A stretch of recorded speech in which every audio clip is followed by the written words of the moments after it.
It's your boy Hologram back again with a brand new video series.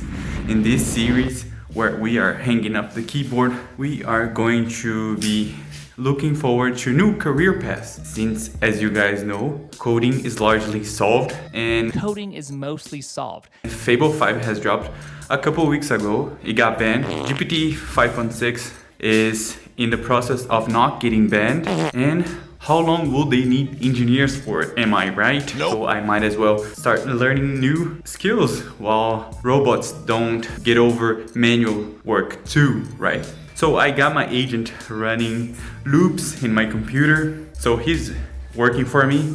But for now, I have some career paths to choose from. So there's 4 main lines I'm thinking of.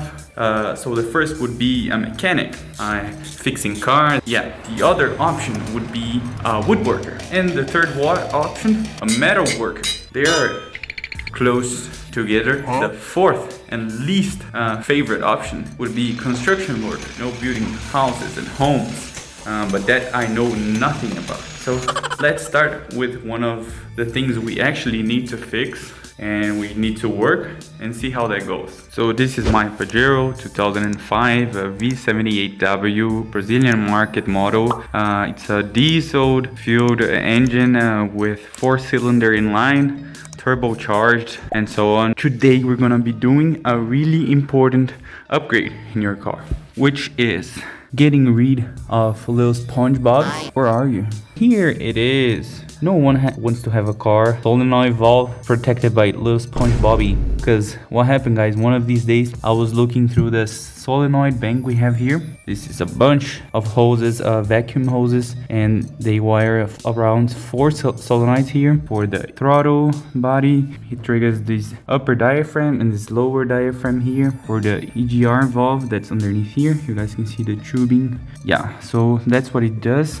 and it needs to have a atmospheric intake sort of, and this is a hose that is not connecting to anything. So when I first found it, I was like, this must connect to another hose somehow. But no, it's just supposed to be a cap in here, and the cap is supposed to be a filter in here. That's why I went in the kitchen and grabbed myself a sponge there, cut it in shape, and wrapped it with a zip tie. That's my filter, alright. Nice. But today we're gonna be upgrading it.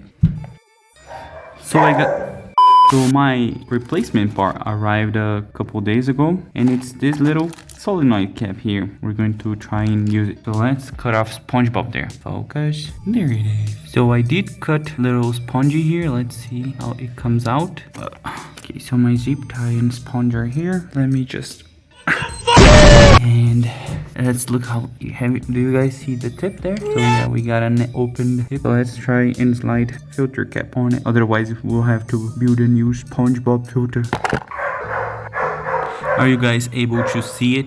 It's almost sliding in. Let me push it. Almost there. It's a little tighter, but still needs more pushing. I could take the whole hose out, honestly, but since we're doing this way, we're doing this way. Okay, looks like it's connected all right. What do you guys think? Is there more room to push? I'm all for it. Okay, I think that's it. Hopefully it doesn't come off this time, because another 10 bucks I can save. I'm taking it. Super.